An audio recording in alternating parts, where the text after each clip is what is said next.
हरे कृष्ण। सत्यम परम धीमहि।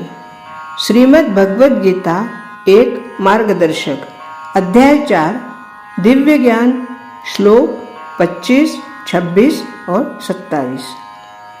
24वें श्लोक में कहा गया है, आध्यात्मिक ऐसी स्थिति में होता है, अर्थात आध्यात्मिक व्यक्ति ऐसी स्थिति में होता है तब यज्ञ या कोई भी ऐसी विधि, यज्ञकर्ता और उसका अंतिम फल, यह सब परब्रह्म में एकाकार हो जाता है।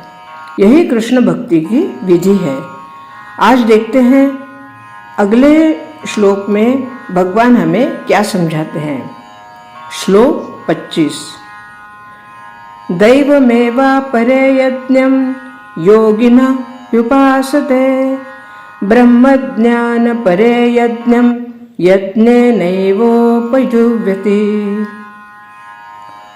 श्रोत्रादीनिन्द्रियन्याये संयमाग्निषु जुह्वति, शब्दादीन विषयान्य इन्द्रियग्निषु जुह्वति।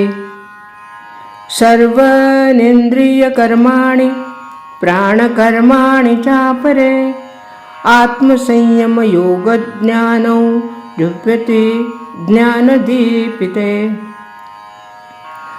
इसका जो अर्थ है, कुछ योगी विभिन्न प्रकार के यज्ञों द्वारा देवताओं की भली भांति पूजा करते हैं और कुछ लोग परब्रह्म रूपी अग्नि में आहुति देते हैं।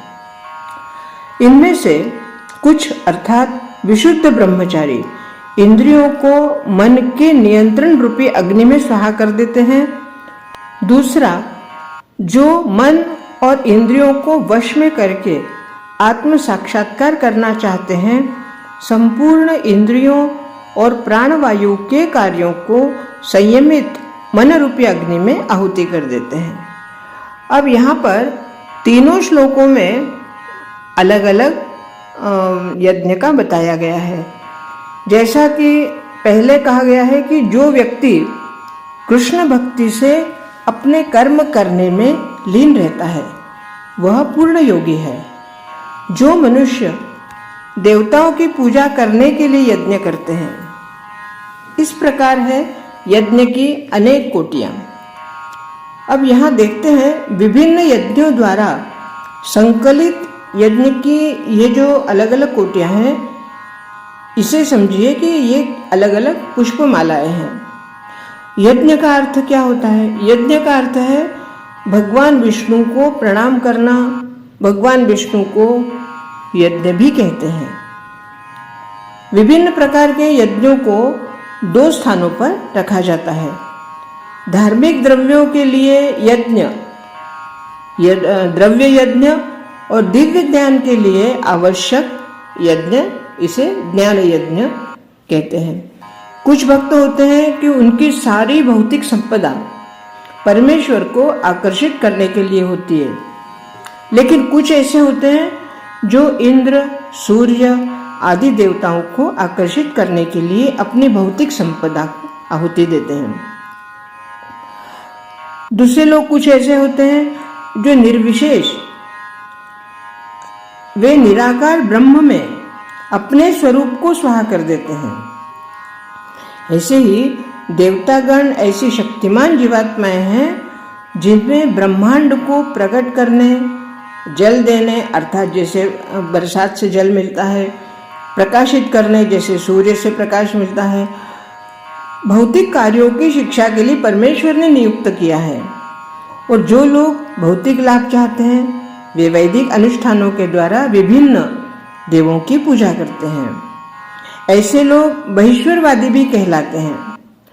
कुछ लोग परम सत्य निर्गुण स्वरूप की पूजा करते हैं और देवताओं के स्वरूपों को ही सत्य मानते हैं। वे ब्रह्म की अग्नि में अपनी ही आहुति देते हैं। ऐसे निर्विशेष परमेश्वर की दिव्य प्रकृति को समझने के लिए ईश्वरीय चिंतन में अपना सारा समय वह दे देते हैं। शेष शब्दों में सकाम कर्मी भौतिक सुख के लिए अपनी भौतिक वस्तुओं का यज्ञ करते हैं और अन्य विशेषवादी परब्रह्म में लीन होने के लिए यज्ञ करते हैं। निर्विशेष यज्ञ के लिए यज्ञादि या यज्ञाग्नि ही परब्रह्म है, जिसमें आत्म स्वरूप का विलय ही आहुति होती है। अपने आप को पूर्णतः अंतर्यामी से परमात्मा के परब्रह्म के लिए उसमें आहुति दे देना। जैसा कि अर्जुन कृष्ण को आकर्षित करने के लिए अर्थात कृष्ण के प्रेम के लिए सर्वस्व अर्पण कर देते हैं। यहाँ आकर्षित शब्द का अर्थ अगर हम देखें तो आकर्षित का मतलब ये नहीं है कि वो आकर्षित में बंध गए, या वो कृष्ण प्रेम ही इतना प्रगाढ़ हो जाता है कि अनायास ही उसमें हम खींचते चले जाते हैं, जैसे कि अर्जुन के लिए कहा गया है। इस तरह अर्जुन का सारा भौतिक विज्ञान के साथ साथ आत्मस्वरूप भी कृष्ण के लिए ही निःशब्द हो जाता है, क्योंकि अर्जुन परम योगी हैं। यहाँ पर एक बात और हम समझ लेते हैं कि मानव जीवन के चारों ओर आश्रमों के सदस्य जैसे ब्रह्मचारी, गृहस्थ, वानप्रस्थ और संत पूर्ण योगी बनने के लिए निमित्त होते हैं। मानव जीवन के चारों ओर मानव जीवन इंद्रिय तृप्ति के लिए नहीं बनाया गया है। अब यहाँ जो ये अलग अलग आश्रम है वो सिर्फ जीवन में इंद्रिय तृप्ति के लिए नहीं है। अतएव मानव जीवन के चारों ओर जो आश्रम है या जो आश्रमों का निर्माण है वह मानव आध्यात्मिक जीवन में पूर्णता प्राप्त करने के लिए है। ब्रह्मचारी या जो शिष्यगण होते हैं, जैसे किसी गुरु के पास वो अपना घर छोड़कर और गुरु के शरण में जाते हैं तो प्रामाणिक शिष्य हो जाते हैं वो। तो ऐसे प्रामाणिक गुरु की दृष्टि में इंद्रिय तृप्ति से दूर रहकर वो मन को वश में कर लेते हैं। वे कृष्ण भक्ति से संबंधित शब्दों को ही सुनते हैं, अर्थात कुछ अन्य उनके कानों में बात आती ही नहीं। श्रवण ज्ञान का मूलाधार है। श्रवण अर्थात सिर्फ सुनना नहीं होता। श्रवण का अर्थ यह होता है कि जो आपने सुना है उस सुने हुए वाक्यों को, सुने हुए उपदेशों को, उसका चिंतन करना, उसका मनन करना और उस मनन और चिंतन किए हुए उपदेशों को अपने जीवन में धारण करना, उसको श्रवण कहते हैं। तो श्रवण ज्ञान का मूलाधार है और मूलतः शुद्ध ब्रह्मचारी भगवान के यश के कीर्तन तथा उनके जो उनकी लीलाएं हैं उनके सुनने में ही वे अधिकतर लीन रहते हैं। वह शब्द ध्वनियों से दूर रहते हैं, क्योंकि उनके श्रवणेंद्रिय जो हैं वह आध्यात्मिक ध्वनि को ही श्रवण करने में लगे रहते हैं। इसी प्रकार से जो गृहस्थी है जिसमें इंद्रिय तृप्ति की सीमित छूट है, जैसे गृहस्थ धर्म में इंद्रिय तृप्ति, क्योंकि गृहस्थ है तो निश्चित ही वहाँ इंद्रिय तृप्ति का प्रश्न आता ही है, लेकिन वहाँ पर भी क्या कहा गया है कि इंद्रिय तृप्ति की सीमित छूट है, अर्थात वो भी सीमा में ही करना है, बड़े ही संयम से इन कार्यों को पूरा करना है। जैसे और भी अगर हम स्पष्ट कहें तो संतति के लिए ही संबंध, उसके अलावा नहीं। तो बड़े ही संयम से इन कार्यों को पूरा किया जाता है। विहित द्रव्य अर्थात जो वो द्रव्य सेवन करते हैं वो भी अत्यंत संयमित होता है। और संयमित गृहस्थ जो होता है, जो कृष्ण प्रेम में है, जो कृष्ण भक्ति में है, जो संयमित गृहस्थ है वह कभी भी यौन जीवन तथा अन्य इंद्रिय तृप्ति के कार्य में यंत्रित रूप से कभी भी प्रवृत्त नहीं होता। अर्थात जो संयमित गृहस्थ है, जो गृहस्थाश्रम में रहते हुए भी जो संयमित जीवन जीता है, ऐसे गृहस्थ को क्या उसके लिए क्या है कि वह यांत्रिक रूप से प्रवृत्त नहीं होता। इसी उद्देश्य से प्रत्येक सभ्य समाज में धर्म विवाह का प्रचलन है, अर्थात धर्म विवाह इसीलिए आवश्यक है।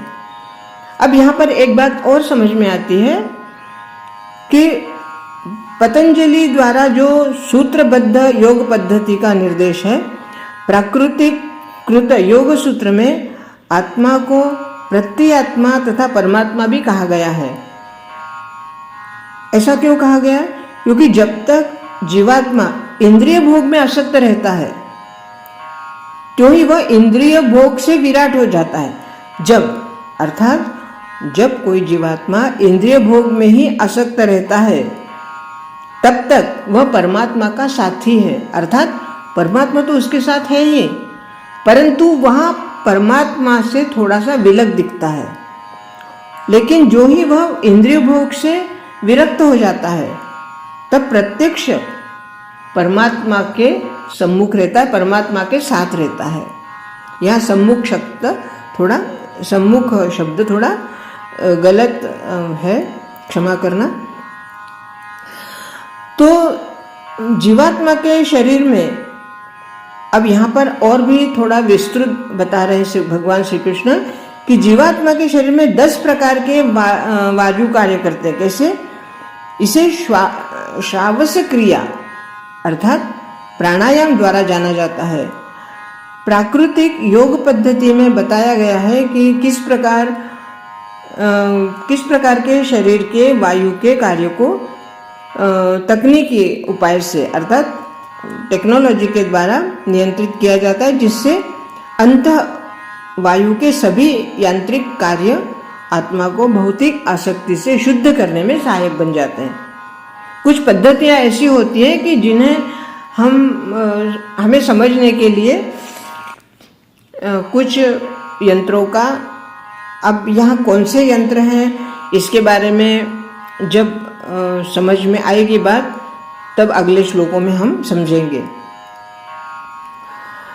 तो यहाँ पर बता रहे हैं कि जो ऐसी योग पद्धति होती है उसमें प्रत्यात्मा ही की चरम उद्देश्य होता है। यह पदार्थ की खोज से प्राप्त होता है।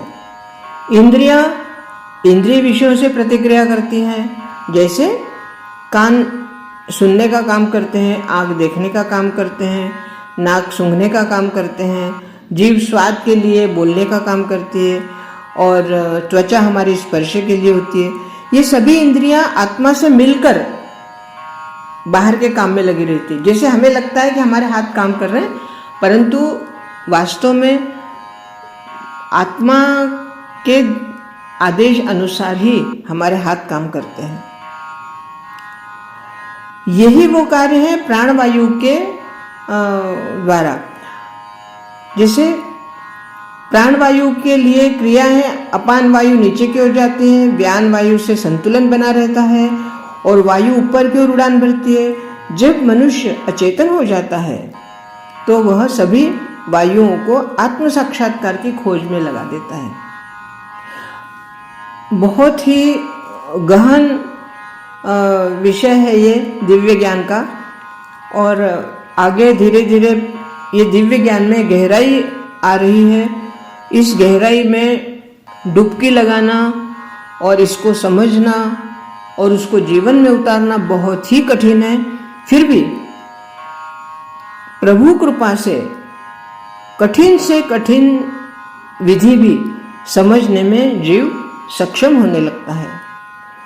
श्रीमद् भगवद गीता के प्रत्येक श्लोक में भगवान की वाणी से दिव्य ज्ञान की प्राप्ति श्री कृष्ण स्वयं ही करा देते हैं, परंतु उस प्राप्ति के लिए भगवान श्री कृष्ण की कृपा प्राप्त करने के लिए हमें संपूर्ण जरा सा भी मन में मैं का भाव ना रखते हुए भगवान के चरणों में ध्यान लगाकर भगवान को स्वयं को अर्पित कर देना है। और जब तक हम पूर्णतः समर्पण नहीं होगा हमारा, तब तक भगवान की कृपा नहीं होती। आज के लिए इतना ही। बहुत बहुत धन्यवाद। हरे कृष्ण हरे कृष्ण।